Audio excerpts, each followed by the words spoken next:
Well, former President Trump has arrived here in New York City ahead of his expected surrender to prosecutors. The former president will be arraigned in a Manhattan courthouse tomorrow. Trump arrived at LaGuardia Airport on a private jet this afternoon, just a few minutes ago. He is expected to stay overnight in his Trump Tower in New York City. Joining us now is CBS News political director Fin Gomez. He's down in West Palm Beach, Florida for us. So, Fin, you've been following all of this side by side with us today. Tell us, knowing what you do about the former president, what we should expect in the next 24 hours. Well, Lana, he is, as you know, and as you just reported, he has landed in New York. His home state. His home state is now Florida. He made his move officially last year to Florida here in Mar-a-Lago, but that New York is where he grew up, and he is going to Trump Tower today. He's expected to stay there throughout the night, and will be heading to the Manhattan courthouse tomorrow. He's not expected to do anything or have any outside events. He's according to sources with knowledge of his planning, he's expected to hold meetings at Trump Tower today with his advisors ahead of tomorrow's arraignment. And then, tomorrow he heads to court in this historic and unprecedented case that we are now seeing, where a former president and current 2024 presidential candidate, and in most polls leading the rest of the field, at least in this early stage, will be, facing criminal charges and be processed tomorrow. So after that, and after we go through the process in the courtroom, and as of now, as you know, and as we have reported, though the indictment has remained sealed, we will. All of us will know more about specifically what's in them, including the former President Trump and his legal team and his advisors. Following that, he is expected to return back to Florida, back to Mar-a-Lago, his estate here, just a couple miles away from where I am now, and where he will hold where he will deliver remarks to his supporters and others in his at his Mar-a-Lago estate, and that is expected for tomorrow night. He is, as I mentioned, we are unprecedented and uncharted waters historically, but as of now, and he is benefiting politically. Right. We've seen in his polls, and it's been something that he has benefited. There's been some new fundraising numbers, Lilia and Lana, that we can report according to his campaign now. According to his campaign, we do not have this ability to verify it just yet until those FEC numbers come out. But according to his campaign, since the indictment news on Thursday, the campaign has raised $7 million, according to senior campaign advisor Jason Miller. So again, this is since the indictment on Thursday. Right, correct. Since that period of time, which is a very large amount. It's not his largest in a short amount of period of time, if you will. He raised back in the 2020 cycle. He raised I believe $10 million in a 24-hour period around his birthday. But still, this it's a quite a large sum. And Fin, just very quickly, I'm just curious about why. We have seen everyone from Fox News hosts to Marjorie Taylor Greene to other candidates or possible candidates in the race kind of shift gears and say we're all supporting former President Donald Trump. Why is it that this is so popular, given that he's heading to face criminal charges? Specifically, Lilia, that's a great question, but specifically because his base is still very supportive of the former president, and is circling the wagons, even his rival and potential rivals are saying the same. It's a talking points throughout for the most part throughout the Republican Party that you're seeing this defense of Trump and his criticism towards the Manhattan DA. Saying it's politically motivated. All right, now for some more words on that is CBS News Chief National Affairs and Justice correspondent Jeff Pegues. He is actually outside of Trump Tower in New York City, where the former president is heading right now. Jeff, since this indictment was handed up, we have not heard the specifics. What do we expect to learn when the former president is in court tomorrow? Well, we hope to learn about the indictment itself. There are charges in the indictment that we haven't yet heard about.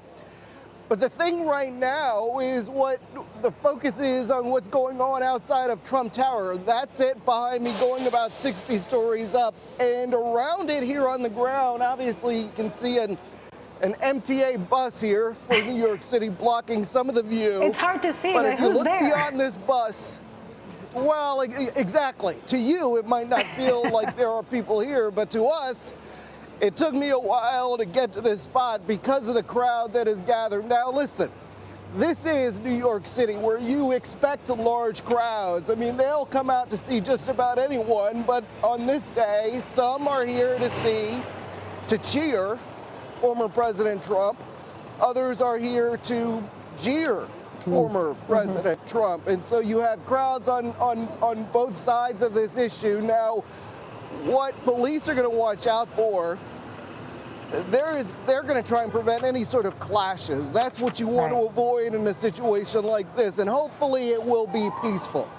We will see what the former president does when he arrives, because, as I said, there are a lot of people here. But also, I said, this is Manhattan. And that's what you can marvel at about this city as a whole, but this borough, because you will often see celebrities here, big name politicians, and for the most part, New Yorkers take that in stride, and even the tourists do. And so you have all this commotion on a couple of blocks here on the famed Fifth Avenue. But what you don't see around the surrounding streets is that the city is still going. It's still moving right along, and that's essentially what law enforcement and city leaders want. It's stunning to see, Jeff, because we are seeing the motorcade, at least from this aerial view. Look, I'm a New Yorker, so I cannot tell you exactly what corner it's turning right now, but we are seeing it move. We expected there to be a lot more traffic, but that just speaks to the efforts of NYPD and all the agencies working together to maintain New York running as usual. What can you tell us? I mean, you say we cannot see the protesters behind you, Jeff, but tell us a little bit about, how divided are they? Is it equal parts protesters and counter-protesters? And what's the security situation like? I was there until Friday night, and it was just the media and a couple of performers and two protesters, one from each side. I'm sure things have changed tonight. Oh, yeah, many more than just one from each side. We have dozens, perhaps, from each side. We'll obviously get a count at some point in the next couple of days. It takes a while for an official count, but it might not be the crowd size that the former president likes to see at his events. However, it's a sizable amount of people for any other day on Fifth Avenue here. As I said, the streets are always packed on Fifth Avenue, but the difference is now you have all these barricades. I don't know if you can see these barricades behind me, but there are barricades here sort of penning people in. And so obviously the crowds are going to look a little bigger because people can't get through and walk and go about their daily business. And as I said, there's still a lot of people who are doing that in this area. Keep in mind, if you haven't been to Fifth Avenue, you have all the fancy stores here. I call them fancy like I'm a 2-year-old or something. They are fancy. They're luxury fancy. stores are. They're fancy stores. Any adult would say they're luxury stores. And yes, they are. And so you still have tourists who are sightseeing. You have shoppers who are going about their business. You have the city transportation. It is still moving. I mean, after all, they call this the city that never sleeps. It looks like right behind you something is happening. Obviously. Yep, something is happening right behind you. I see the motorcade. I was noticing that aerial shot was in front of Trump Tower, so it looks like perhaps the former president is arriving there. Talk to us a little bit about the mood and the concerns that police might have.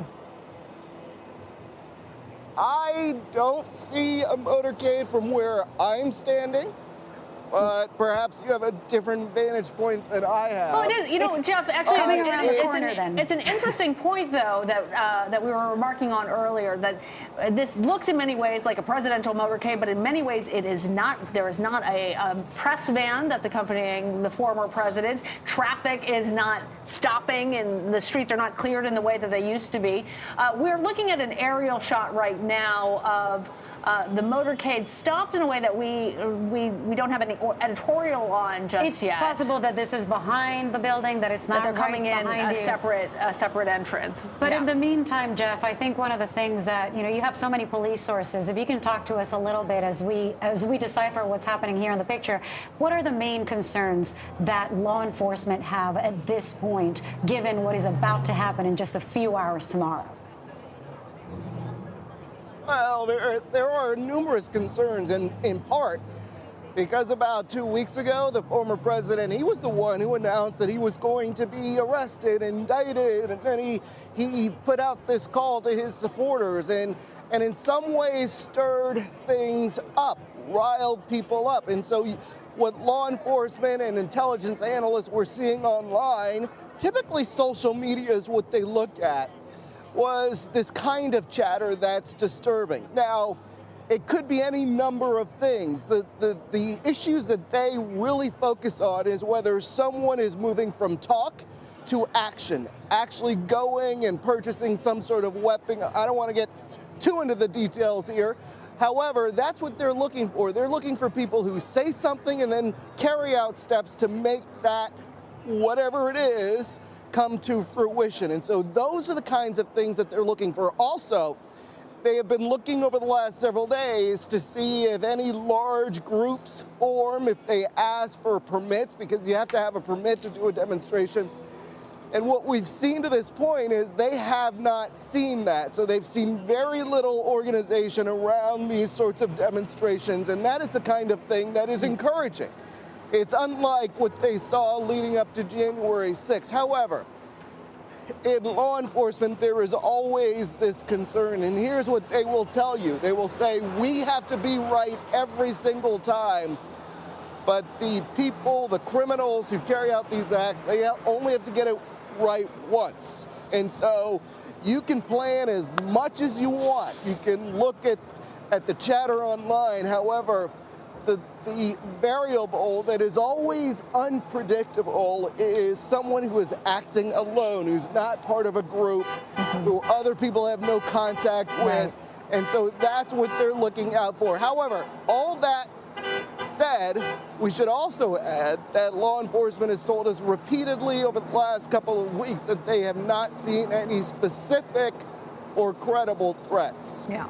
Jeff, I understand from what we're hearing is that it's possible that the former president is entering Trump Tower from a different entrance, not from Fifth Avenue, so it would make sense why we were not seeing that right behind Jeff, but we might have been seeing some of those vehicles. That might have something to say about the approach ahead of his surrender and the arraignment tomorrow. Jeff Pegues, thank you so much. This is in New York City.